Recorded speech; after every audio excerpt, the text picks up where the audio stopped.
democracy, India, is now the most populous nation in the world. Now, the good news is that's one of the competitions we might be winning. The bad news is there's not a lot of other places I can point to where democracies are actually doing well. And that should be of concern to all of us. In fact, we are quantitatively in decline over the last 25 years. And so when President Biden, whom I affectionately call team captain of Team Democracy, was here in Canada, he made the case for democracy. He made the case for why democracies need to work, why our values need to be victorious. And he talked about not just why that's important, but how to do it.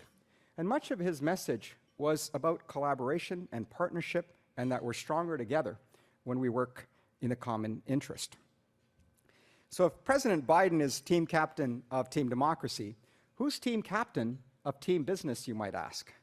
Well, you're in luck, because that's our guest speaker this morning. She runs the world's largest business organization, comprised of businesses from every size, of every sector, right across the United States, and in fact, beyond.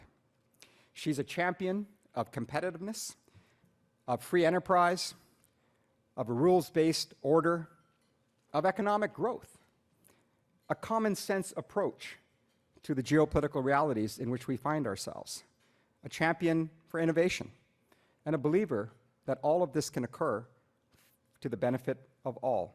We can all prosper. It's one of the reasons that the Business Council of Canada is extremely pleased that in a matter of a few weeks, our guest speaker this morning is going to be speaking at a business summit that we've arranged in Washington of U.S., Canadian, and Mexican business leaders, and she will be our opening keynote. The key message that came out of President Biden's visit was partnership, at least what I heard, the importance of working together. And so to know that we can work together, not just as government and business, but with labor and indigenous groups and society more broadly, is the antidote to what's taking place in the rest of the world. Our guest speaker today addresses real issues. She talks about combating protectionism, integrity of our supply chains, building the modern infrastructure, more often than not trade-enabling infrastructure, to get our products to market. She's a real champion for innovation, particularly on the issue of climate change.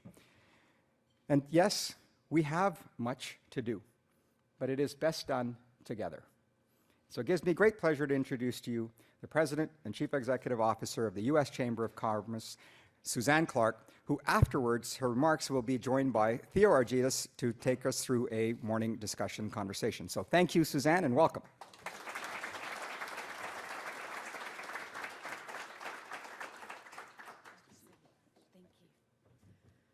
Well, good morning, everyone. Good morning. Thank you for the snow. It was a nice touch. Thank you so much, Goldie. What kind words. If you could call my mother in a few minutes, that would be great. Thank you all for getting up so bright and early and, traipsing through the snow to come over here this morning. It means a lot to us. My preparation for this speech, which turns out it's an audition for your event in May, so I hope I still have the gig after this speech. My preparation for this really started back in February. So I was watching the Super Bowl with 113 million of my friends, and I learned just how much we have to thank Canada for. So there's all the stuff the business community talks about all the time that we all know in our bones in the United States. 8 million U.S. jobs supported by trade with Canada. Two-way trade worth $1 trillion annually. Canadian companies have invested $600 billion in the United States. And we know that. We know how important the partnership is. These are facts we know. But it was not until the Super Bowl that I knew that Canadians invented peanut butter. The battery, the electric wheelchair, the instant replay, just to name a few of the Canadian contributions that were in that great Crown Royal commercial. So I really felt like I needed to come north and say to all of you, on behalf of literally everyone in the United States, thank you, Canada.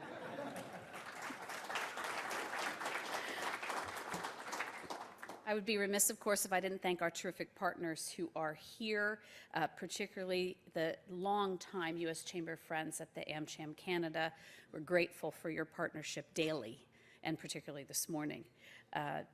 Your leadership in particular, Dave, when we work shoulder to shoulder together with the AmCham, we get a lot more done. And so we are grateful that we've had this relationship with the AmCham for more than 20 years. Of course, our business partners at the Business Council of Canada, led by Goldie, and the Canadian Chamber, led by Perrin, who I know can't be here today, they're just really important to our work. And I hope you all in the business community know that these organizations work closely together to be sure that we're using your resources in the right way, that we're coordinating our approaches. Your advocacy, what these chambers do together, what the Business Council and the AmCham and the Canadian Chamber and the U.S. Chamber do together, is indispensable for the strength and future of U.S.-Canada relationships, and we take that very seriously. We are, like you, I get to meet a lot of ambassadors around the globe, and I must say that the team U.S.-Canada is a particularly strong team. And whether it's Ambassador Cohen, who's with us this morning, or Ambassador Hillman, who I see a lot in D.C., these are strong leaders in the diplomatic corps who are great to the business community and important partners and friends in all we do. So thank you, Mr. Ambassador. We're grateful to all the ambassadors who were named this morning, who are here with us today. The work that we do in your countries, the work that you do in ours, strengthens democracy and free enterprise in a really important way. And so thank you so much for taking the time to be here this morning. So we're here at the beginning of a big day. We're going to meet with a lot of ministers. We're going to see the Prime Minister. We're going to see some members of Parliament.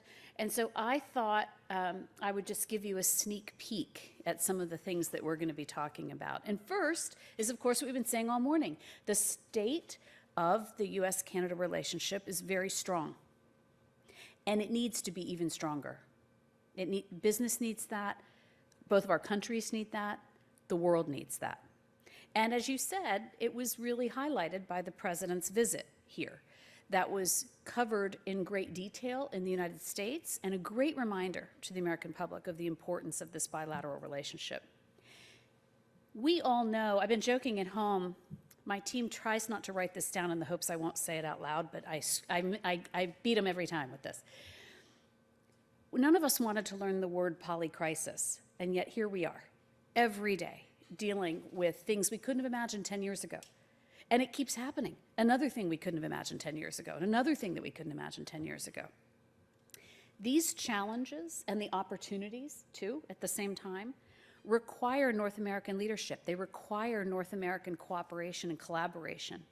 We in the United States truly believe that if we are going to be successful at this very complex moment in history, North American leadership, North American competitiveness will be at the center of addressing challenges and of meeting opportunities where they are, and it will be because of the deep and abiding ties between our countries. This is a relationship that we have fostered. We at the U.S. Chamber of Commerce, somebody asked me this morning, how important is Canada to American business? How often do you think about it at the U.S. Chamber?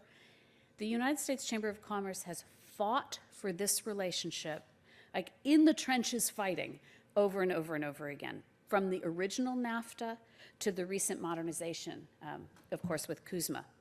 And when I say in the trenches, I thought that Neil Harrington on our team was going to break into hives when he walked into this Westin last night, just thinking of the hand-to-hand combat that some of this took in negotiating a really important deal for North America.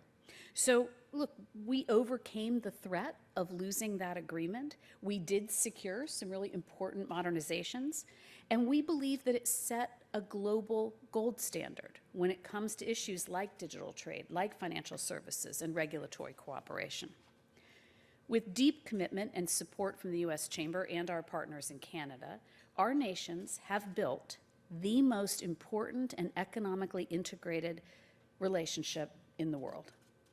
And we stand on a foundation of shared values. And this might be the most important message that I have here and that I want to bring home. These are shared values: freedom, democracy, free enterprise, open markets, and the rule of law. We aren't just partners or friends, we're more like family. And as family, That means we can come together with goodwill and with candor and say what's working and what isn't, where we're strong and where we have to be stronger, and what it will take to fulfill North America's potential to be the most competitive region leading the global economy. To boost our competitiveness and seize global opportunities, we have to implement and comply with the letter and the spirit of CUSMA. That means working through some of the issues we all politely call irritants, some that we'll raise with Canada leaders while we're here, and others, and I want to be really clear about this, where we're pushing our own government, our own administration, to act in the best interests of the North American partnership. On the U.S. side, the U.S. Chamber is pressing the Biden administration to quickly implement the panel ruling on automotive rules of origin. It's especially important as the auto industry transitions to EVs, as we've been talking about. Maintaining our competitive edge also means avoiding the expansion of Buy American rules to new products and to new services. They delay products, they tie them up in red tape, they increase costs, and they invite retaliation by other countries as other countries respond with their own buy local mandates. Here in North America, we make things together. And we need to all remember that, and the United States needs to remember that whenever Buy American proposals pop up. And you can count on the U.S. Chamber to fight at home against these proposals.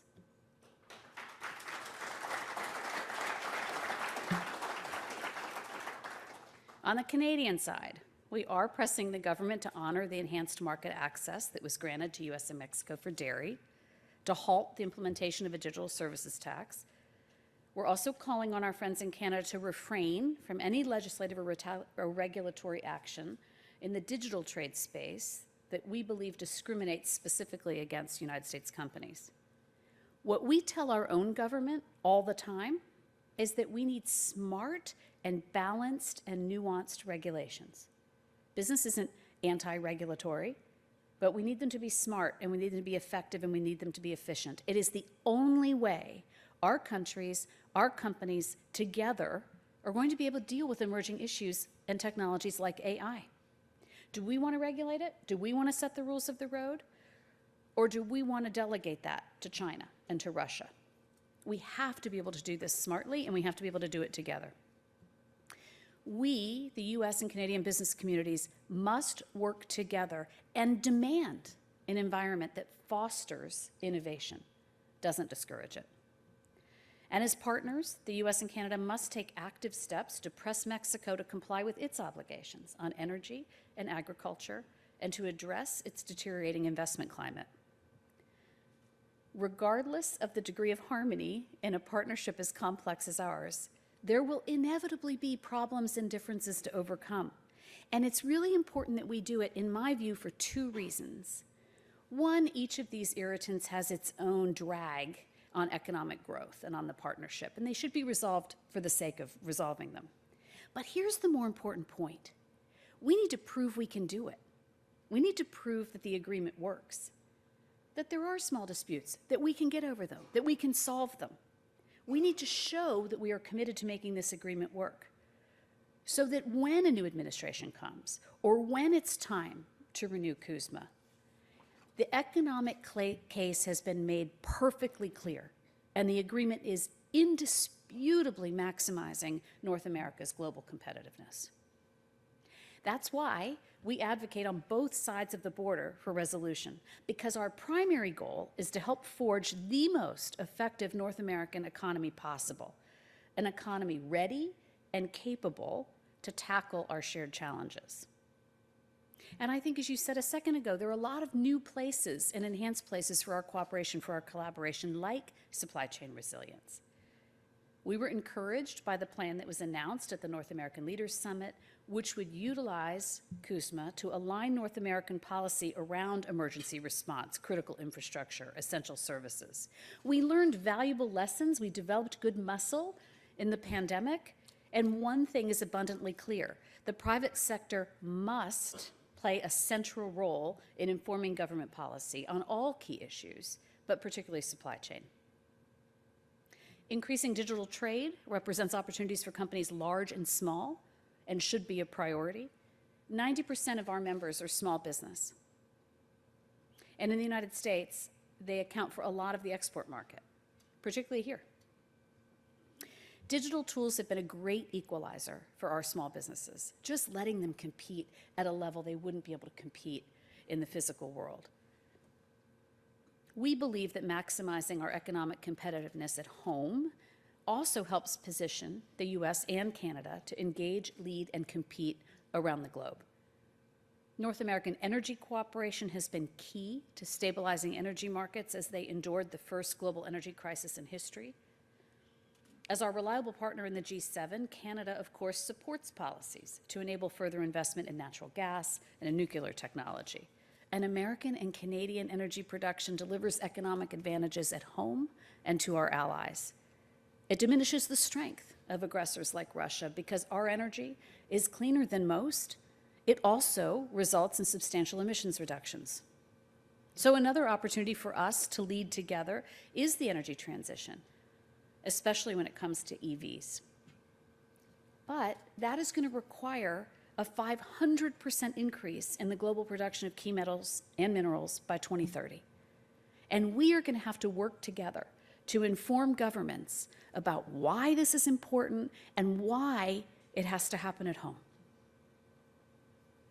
We know that there is way too much bureaucracy, there's way too much red tape, and we know it's going to take billions of dollars of capital investment for the energy transition to really get moving. And meanwhile, China is responsible for approximately 80% of the production and processing of critical minerals.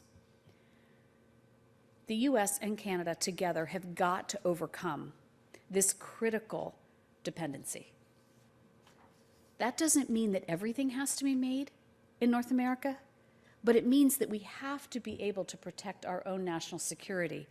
We have to be able to define, again, another thing I say too often, we have to be able to have nuance. We have to know what are things that are really important to our national security and be careful with them. And we have to know that that's not always a burger or a ball cap, that our approach to China has got to be nuanced. In the U.S., we do have ambitious energy transition goals, but we have a terrible permitting process. Yours is shorter here, Ambassador Hillman was telling me, but our the average time it takes to get a permit to build something in the United States is 7 years. Yeah, exactly. And if it's a complex project, it's 10. It should not take longer to get the permit than to actually build something. So we are increasing a lot of pressure on the United States Congress to get permitting reform done. And we want to partner with Canada. You have vast mineral resources. But we also know that no single country has everything. So we've got to work together, work with our partners in other regions, develop mineral resources, and diversify the global supply chain in a responsible manner. And then there's food security. Putin's war of aggression in Ukraine has led to slashed grain shipments to many countries, particularly the Middle East and Africa. North America is proud to be one of the world's great breadbaskets. And if we could work together, get the right constructive policies, we can help address inflation and scarcity, both of which have inflicted hunger on millions of people. The enduring relationship between Canada and the United States is so important. And not just because of size and not just because of scope, but because of our shared values. Values the world desperately needs more of. We stand for principles that lift people up, that drive prosperity, that encourage innovation. We together proudly defend and advance a system of free enterprise that empowers businesses to serve people, to solve problems, and to strengthen society.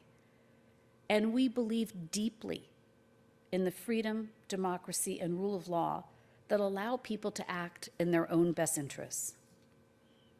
Nothing has shown that quite as clearly in the past year than our joint support for the people of Ukraine as they fight for their lives and their future. Ambassador, I would echo the comments of my colleague to say we stand united. Just before I came here, we ran a Ukraine Business Initiative at the U.S. Chamber. We had the delight of receiving your Prime Minister right after he was in Canada. So we were the second act. But this is years of reconstruction and recovery. And we're going to have to come together just like we did after World War II to help your country rebuild, reconstruct, and modernize. That will be the second part of our responsibility after you win the war.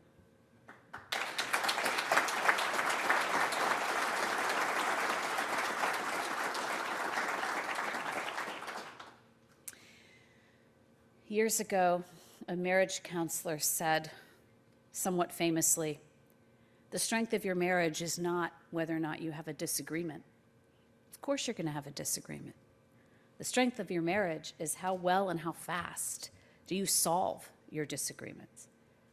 So look, there are things that we can and will do to strengthen the ties between our countries, but we should never forget that the U.S.-Canada relationship sets the standard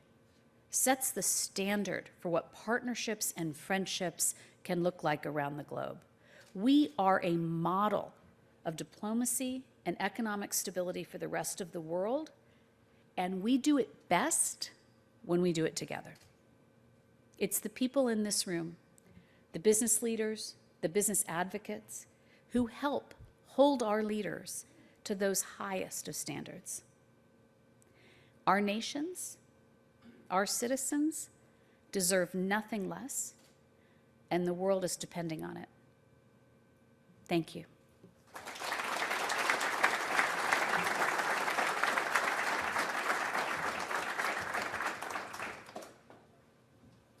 This feels like a hot seat.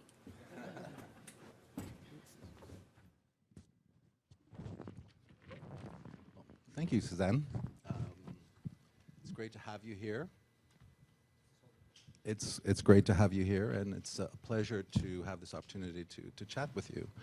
My name is Theo Argitis. I'm Managing Director for Compass Rose Group here in Ottawa, and a longtime former Bloomberg News reporter. And you spoke eloquently about the importance of the bilateral relationship with Canada. Your organization is a pro-trade organization at a time when governments are becoming more inward-looking, when globalization is on the defensive. Does the Canada-U.S. relationship, which is still a relatively strong, robust relationship, does that inform the trade conversation in Washington? Do you go to Congress and say, hey, look, trade can work, look at how we're doing with Canada? Yes. All right. No. Yes, and I think, look, I think it is a model. One of the problems with it, as an example, is that I think the U.S. Congress, the U.S. government, the U.S. people feel so close to Canada that they're not entirely sure how much of it is transferable. So I think what's so important, and about trips like this, obviously much more important is President Biden's trip, but also more minor trips like ours here this week that help institutionalize relationships, that help make sure that our relationship is grounded in human trust and human relationships and human values and stories. So I'm here in part to get stories from all of you that we can take back in our own quest to keep our government from being too protectionist. I would say support for trade in the United States is very high. Americans support trade by a 2-to-1 margin in all public polling. So the support is high, and Canadian examples can help bring that home to policymakers.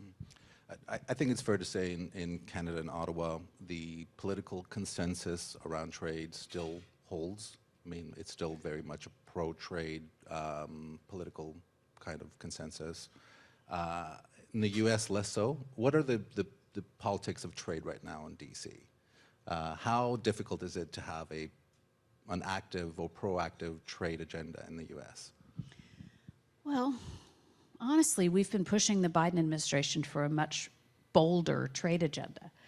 In the last decade, the United States hasn't signed a single new trade agreement. And yet, Canada, Europe, some Asian countries have signed more than 100. So we feel that the United States is being left behind and that we need to follow Canadian leadership. You're moving forward. You know, you're expressing this to your people, to your government. You're proving the fruits of a robust trade agenda. We have a really hard time. I mean, we have the USTR, the woman in our government responsible for trade agreements, saying she thinks they might be anachronistic. So we will continue to push the Biden administration. We've had a hard time getting a U.S.-UK deal done. That should not be hard. So I think you're right, and we will continue to push the Biden administration to be bolder on trade. You just recently issued a report on how companies are seeing a large uptick in public policy risks. I found it fascinating. I wonder if you can elaborate on what you're seeing there in terms of these risks. What are these risks and how significant are they? Yeah, it was so interesting. I'd love to see the Canadian counterpart. Hint, hint. It'd be interesting to see what you all think. So we studied the S&P 500 over the course of a decade. And so we analyzed all of their public disclosures of risk. And we did that by keyword searches, et cetera. It was hard to do because not everybody uses the same language, but we figured it out. And what we figured out is that public companies in the United States have identified risks at about the same level. Like every category of risk is relatively flat over the last decade, except one. One risk is up 27%, and it's public policy risk. And some of that in the United States is driven by a lack of a trade agenda, a lack of an immigration policy, things that they see as risks to their ability to run a successful company. But some of it in the United States is driven by swings in government. You know, 10 of the last 12 elections have been swing elections for us, so it's hard to predict. Business loves certainty, and this has been hard. But it's something that we're trying to talk to the U.S. government about, that our government shouldn't be a risk to business. How difficult is it to get Canada on the radar in D.C.? I know, you know, folks in Canada go to D.C. all the time and try to kind of be more prominent there, but it's very difficult, despite the fact that, you know, Canada is the U.S.'s largest trading partner, largest market for U.S. exports. Canada is actually the biggest source of FDI into the U.S. I mean, there's a very, very... 1 in 5 jobs in the United States tied to trade. Yeah. And yet, the relationship gets very little media attention, certainly in the U.S. What does get a lot of media attention is the China-U.S. relationship. Is that a discouraging for you, or does the China relationship merit that sort of, you know, political oxygen that it gets in D.C.? Okay, so this makes me want to lie down on a couch and get a therapist. So if we're going to talk about things that discourage us, it's not, I don't think it's specific to the U.S.-Canada relationship. I think it's specific to outrage Twitter. I think things that don't work and that people can be angry about just suck all the oxygen out of the room. What I would say to our friends in Canada is, don't be fooled by that. There are serious people across the United States at every level of government, in both parties, who want to get things done, who understand who our friends are, who our partners are, and are committed to getting things done and helping business solve all the problems society expects it to solve. Those people exist, and you've got to ignore the headlines and the yelling, you know, and the outrage Twitter, I would say. It is also true that this relationship feels easier to people in the United States, which is not to say less important, but easier than our relationship with China. China is really complex, as you well know. And so how do we engage the second biggest market? How do we sell into it? What is appropriate engagement? And where do we have to protect our national security, our intellectual property? Where do we have to fight against labor abuses? And so the relationship there feels more complex, and sorting that out feels like harder work. So I think in that sense, serious people might be debating an approach to China. The important piece is how these two conversations go together. How do Canada and the United States tackle that issue together? And how is I mean, you mentioned it in your remarks, how the geopolitics are becoming very interesting and fluid.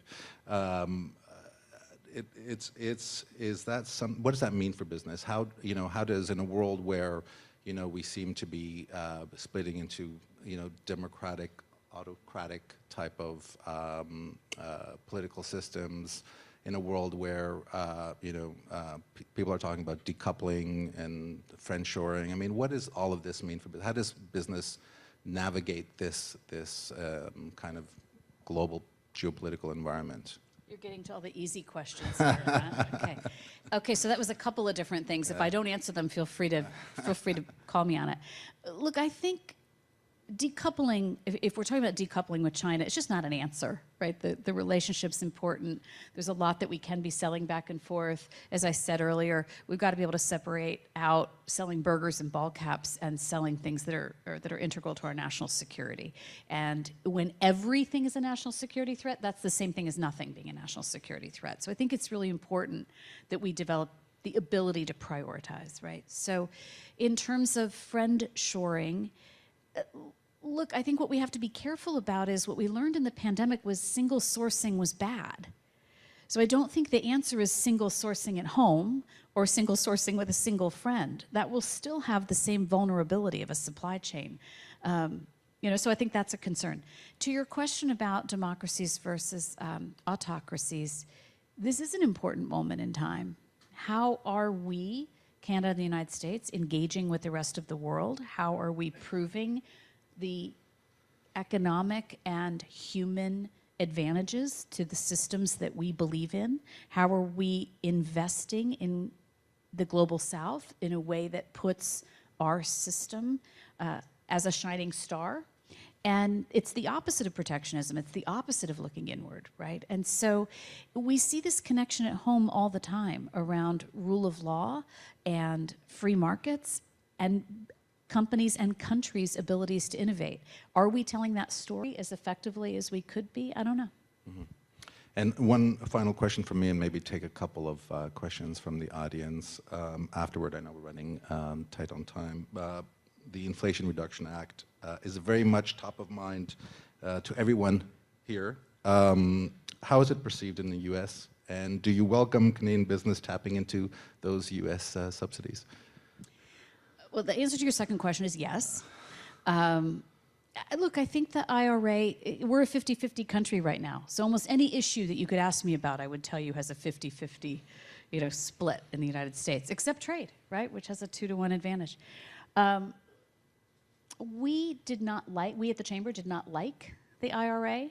There were some pharma price controls in there we didn't like. There's some taxes in there we didn't like. And there's some provisions in it that we did like. I think the investment in our resilient energy future, our investment in climate technology is really important. Having our allies participate in that with us is really important.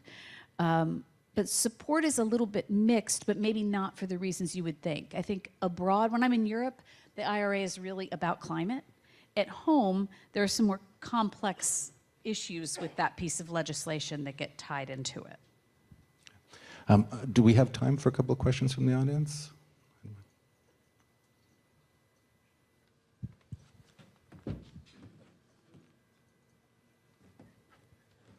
Oh, you're gonna. I think we don't have time for questions. Is my mic on now? We want to wrap that up here? All right, that's good. Thank you very much. Appreciate the discussion. I'm Stephen Tapp. I'm the Chief Economist, Canadian Chamber of Commerce. I'm going to wrap things up and send people on their days. I know that I'm the last person here on the program, so I will make this shorter than the Toronto Maple Leafs playoff run. That's for you, Robin. For you, Robin. So, of course, as we've heard today, the Canada-U.S. relationship is mutually beneficial partnership, and it's of enormous strategic importance to Canada, to Canadians, and, of course, to Canadian business. Now, I'm a numbers guy as an economist, and so we've heard a lot of stats today. I brought my own stats, so I'll give you 3 stats. On the bilateral trade relationship, $960 billion in trade last year, so I just went back up to look up the numbers there. That's close to $1 trillion. And I have to say to Marie-France and others, despite all the discussions we've heard of diversification of trade, those currents are happening. But the U.S. remains by far the largest destination and will be for decades and generations to come, still representing more than 3/4 of Canadian trade. So that's huge. And the numbers go beyond the trade relationship to investment. As we've also heard today, again, looking up the numbers, Canadian foreign direct investment in the U.S. is worth $1.4 trillion. That's about half of annual Canadian GDP. So that's huge. And these investments support a lot of good paying jobs. Similarly, looked up the numbers there. It's 1.4 million Canadians are currently working at a U.S.-owned business that's operating in Canada, and that is effectively the population of Manitoba. So it's pretty big. So, of course, as we know, the numbers bear out that this relationship matters. We're at a very critical time in this bilateral journey. The resurgence of industrial policy and the IRA and other things that were mentioned today. This presents for Canada both opportunities but also some challenges. The U.S. is very busy catalyzing big investments in domestic manufacturing, procuring supplies, and jumpstarting their R&D. Meanwhile, the friendshoring discussion is the new buzz in trade circles, and both Canadian and American companies are facing challenges from these non-market economies that we talked about as well. Now is the time for us to work together to leverage our strengths and support our international allies in a world that's increasingly hostile and uncertain. I think that there's been some discussion today about there's good news on the bilateral cooperation front. To give one recent example, the EV tax credits through the IRA have recently been expanded to be accessible to Canadian manufacturing and critical mineral sectors. I think this is a major positive development and something we should encourage. But of course, more work needs to be done to secure wider adoption and expansion of the scope of U.S. policy so that we can move from the default of Buy American to the much superior Buy North American. With the intertwining of economic security and national security, Canada has signed a joint action plan with the U.S. to advance secure supply chains for critical minerals to support this big energy transition that is underway. And I think the need for energy collaboration has been made all the more urgent by the crisis in Ukraine. And here, North America has a lot to do and can do more to support our allies in their need for affordable and reliable energy. Given Canada's expertise in mining and manufacturing, as well as our plentiful natural resources, we're perfectly positioned to enhance supply chain reliability and resilience in North America, and that's something that has a huge premium right now, given what's going on. By strengthening our economic relationship, we can bolster mutual competitiveness, promote economic growth, and build resilient supply chains to achieve a prosperous net zero economy. I think more generally, this work plan is not only for governments, or not even mainly for governments. This is a work plan for business and needs to, at the end of the day, have business as a strong voice to support and to grow Canada's U.S. relationship. Canadian Chamber of Commerce is committed to promoting this relationship and to deepening economic cooperation between our two countries. The Chamber's policy team works regularly with U.S. officials on these issues that have been mentioned today, and we look forward to continuing to do so going forward. Lastly, I will just give a short plug for my institute and what we're working on, because we know that strong policy advocacy and good business requires timely, future-focused data. We have a brand new business data lab at the Canadian Chamber of Commerce. It's got lots of new tools, including a business conditions tracker we released just last week. We think this will help Canadian businesses stay on top of market conditions and improve their performance. So, with that, I will sum up. I want to thank the organizers for today's event. I want to thank everybody here for productive dialogue, and I hope you have a good rest of your day. Thank you very much.